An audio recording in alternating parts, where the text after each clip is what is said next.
Humanity has a fair share of demons and devils that haunt us even when we can't confirm their actual existence. May it be clowns, haunted dolls, monsters, or the devil himself. But today, we have another name to add to that list for you. It's a scarlet red burnt man attached to the body of a burning horse with only one eye and goes by the name of Nuckelavee. Sound spooky? Well, it only gets spookier. So keep watching.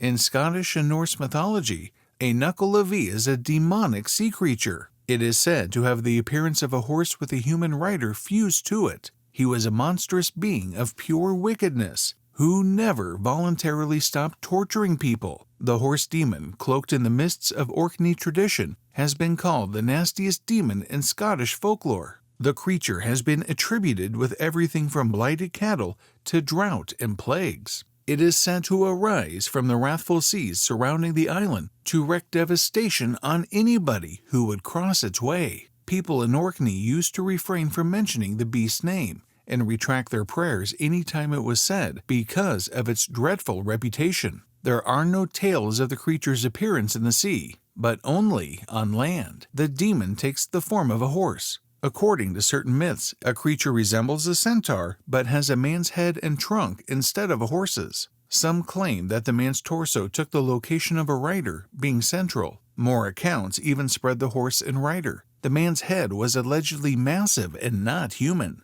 with a mouth jutting out like a pig's snout. It had only one red eye with a burning sensation. The creature's muscle was evident as though it had been flayed, adding to the scary appearance even though skin and hair were missing. One could see the dark blood pouring through its veins. The Nuckelavee is described as one of the most terrifying monsters in legend, with vast abilities and the ability to affect events throughout the Orkney Islands. The description alone is enough to arouse fear. The breath of the beast has the ability to infect cattle, wilt crops, cause hunger and plagues. It is a lone, wicked creature.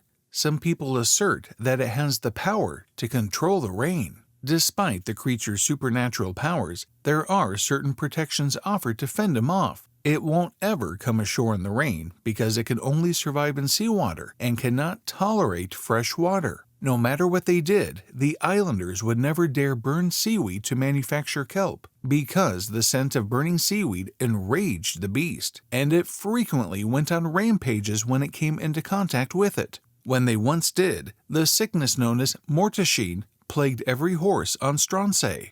The virus spread quickly across the entire chain of islands. The only person who had some degree of control over the demon was the Mither o' the Sea, and she was the one who confines the beast for the duration of the summer. The seas near the Scottish Isles are calmed by the summer spirit known as the Sea Mither. In the winter, Taryn is in command of the rivers, and weeks of conflict between the two took place to establish dominance. Despite the fact that both are invisible, this conflict between the spirits may be seen by humans in the form of gales and rough waves. Taryn's screams can be heard in the shrieking wind as he struggled to retain his winter abilities. Taryn, which in regional languages means furious rage, may have its roots in the Norse word Tyrin, meaning angry, while Mither is a variation of the word mother. The protective nature of motherhood is evident in the spirit. She not only keeps the winter and Taryn's daughters at bay, but also makes sure Nuckelavee is exiled away for the summer. It is also believed that fishermen have long sought her defense against Satan himself.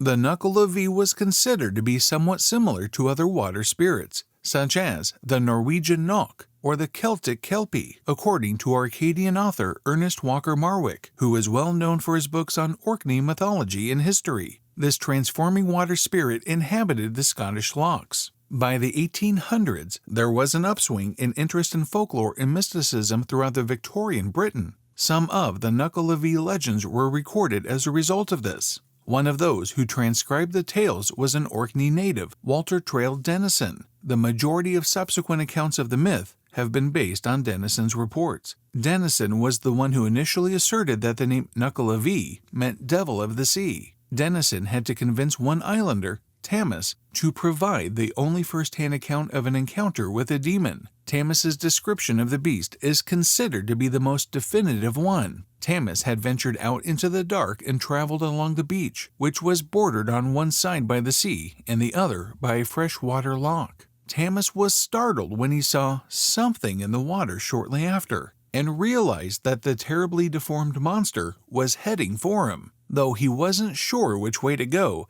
the islander reasoned that it would be foolish to turn his back on the monster. Tamas, who was referred to as tough and reckless, made the bold decision to maintain his ground and walk forward. The moment he realized the creature in front of him was the Nuckelavee, the most terrible and malignant of all weird things that plague mankind, his moment of bravado vanished. Tamas was aware that the beast could easily outrun him, and that he had little chance of escaping. He did, however, remember hearing rumors that the Nuckelavee was unable to tolerate fresh water. Tamas escaped the monster's clutches as it stretched out to grab him, with its hot breath feeling like fire on his face. He then staggered into the lake. He could only fit 1 foot in, but that was enough. The fresh water splashed up on Nuckelavee, and the creature let out a snort of thunder, backing away to the other side of the path. Now, Tamas ran. He was bolting along the river's banks while the recovered Nuckelavee chased. The islander sprinted for his life, expending all of his remaining energy as he headed towards the rivulet that carried the river's water out to sea. He would be safe if he could cross it. He was about to be grabbed again by the beast.